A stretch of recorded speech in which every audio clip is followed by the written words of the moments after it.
Welcome to the Deep Dive, your shortcut to being well-informed and hopefully a little amazed. Great to be here.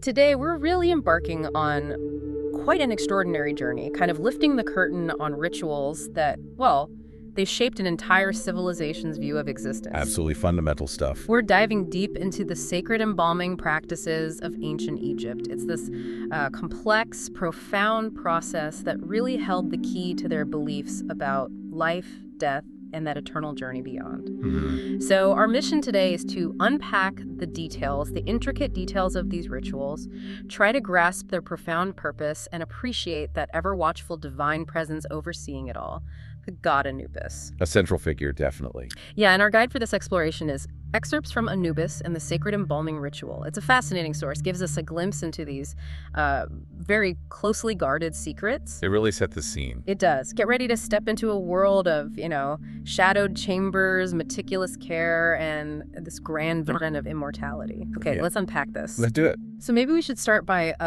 setting that scene. The source paints such a vivid, almost atmospheric picture right away. It says, envision a room filled with shadows where the air is thick. You can almost feel the weight, can't you? The history, the mystery in just that description. It's clearly not just any room. No, not at all. It suggests this environment charged with immense significance.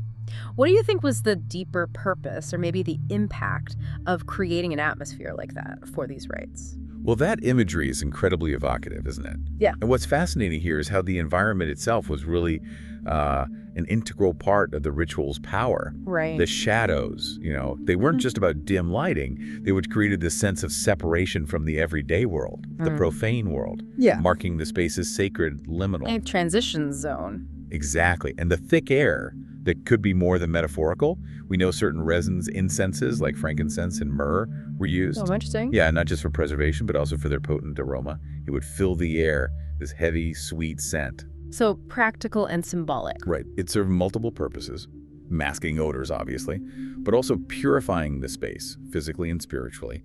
And crucially, perhaps inducing a kind of trance-like or deeply meditative state for the priests, the embalmers. It really transformed the space into a threshold, you see, conditioning both the living participants and, symbolically, the journey of the deceased. That's a really powerful point about the multisensory experience. It just immerses you in the gravity of the moment. And then within that solemn, almost otherworldly atmosphere, the source brings in the human element. It talks about the meticulous care taken. It says, see the embalmers with care. They began. Yeah, that care is key. It highlights this immediate sense of precision, reverence, right, in their initial actions. It wasn't just technical. It was clearly like an artistry steeped in sacred duty. Indeed, yeah. That care mentioned is absolutely central to understanding the whole thing. The core purpose, as the source says, was that the body needs to be preserved.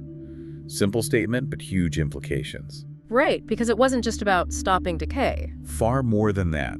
For the ancient Egyptians, the physical body was the essential vessel, the home for the Ka, the life force, and the Ba, the personality or soul. Yeah. They needed to reunite in the afterlife, and the body was the anchor point.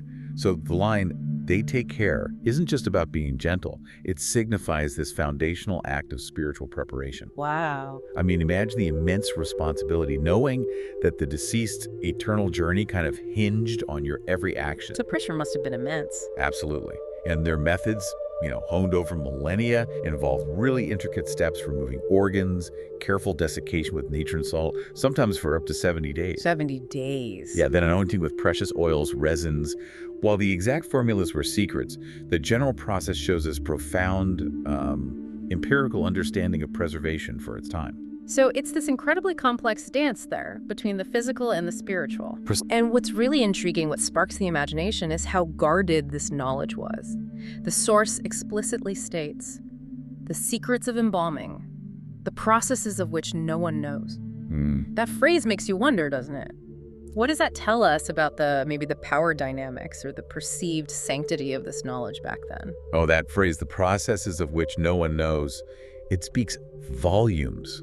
Volumes about the value, the power ascribed to this specialized knowledge. Right. I mean, while we, through archaeology, have pieced together many aspects, the true secrets, the exact recipes, the specific incantations whispered, the precise timing, the ritual gestures, those were likely passed down through generations. probably within an exclusive priestly caste. So, not common knowledge at all. Definitely not. And this wasn't just about, keeping trade secrets. It was about safeguarding sacred knowledge. Ah, okay. Such secrecy served to elevate the embalmers. They held immense spiritual authority. They weren't just technicians. They were practitioners of a sacred craft, mediating between life and death. Gatekeepers, in a way. Exactly. Yeah. Privy to this advanced understanding of the transition to the afterlife, keeping it secret also reinforced the divine nature of the ritual itself.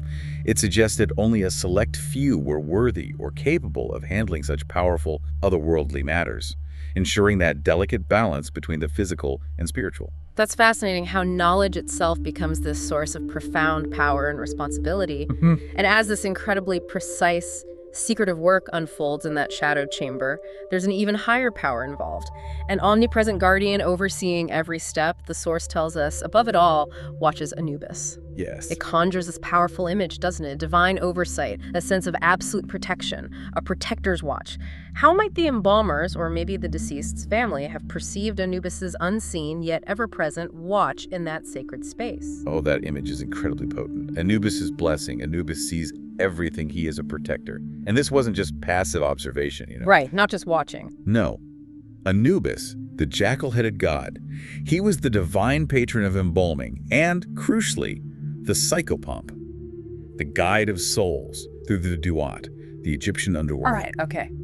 So his presence, though unseen, would have been profoundly reassuring. For the embalmers, it was divine validation of their sacred work, confirmation their actions were divinely sanctioned and therefore effective. And for the family? For the family, it was the ultimate insurance policy, really. They believed Anubis would protect the deceased from malevolent forces on their journey, guide them safely through the underworld's trials, and ensure a successful outcome at the weighing of the heart ceremony before Osiris. Right. That critical final judgment. Exactly. His vigilance was believed to be the critical link between the earthly ritual and the soul's successful passage to eternity. So it really wasn't just a human endeavor at all. It was deeply intertwined with the divine will, like a sacred contract. Precisely. And the source reinforces this, stating, the ritual of the gods, they must. That's strong wording. It's not an option or just a tradition. It feels like a divine mandate. Exactly. And when we connect this to the bigger picture, that line elevates the entire practice.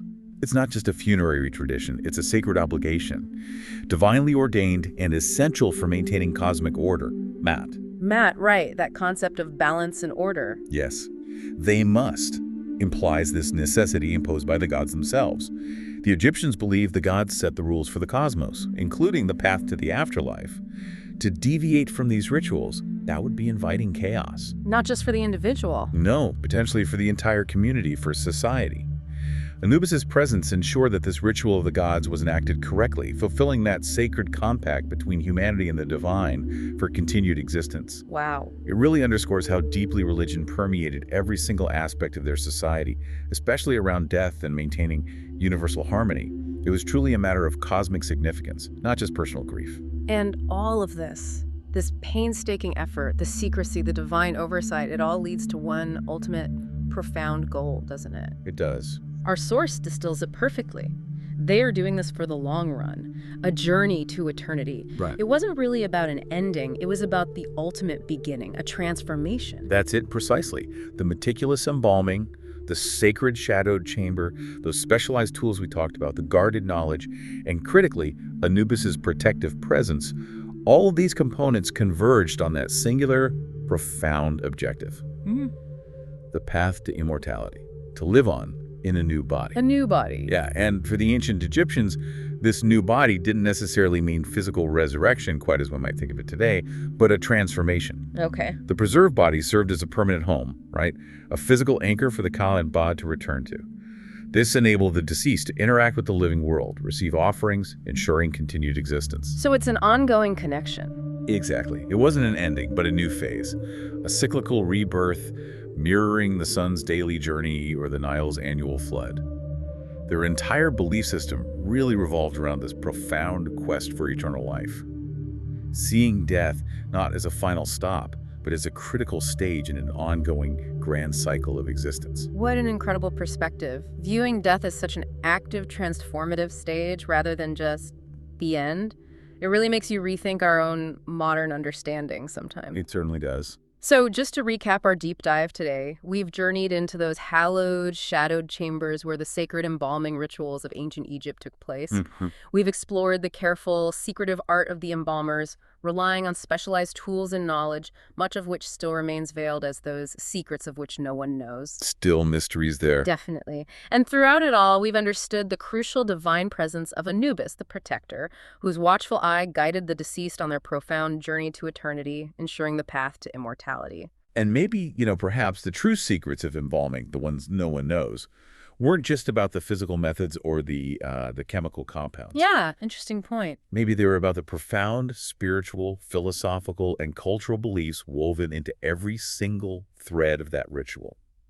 These deeper layers of understanding, they're what truly illuminated the path to immortality for the ancient Egyptians, giving meaning and purpose to every meticulous step. So the how is tied inextricably to the why. Exactly. And it makes you wonder, what might those deeper, intangible secrets reveal about humanity's enduring quest? Our quest for meaning, for continuity, for something transcendent beyond the boundaries of life itself, even in our own time. A truly thought-provoking question to leave us with, connecting these ancient beliefs right back to our perennial human concerns.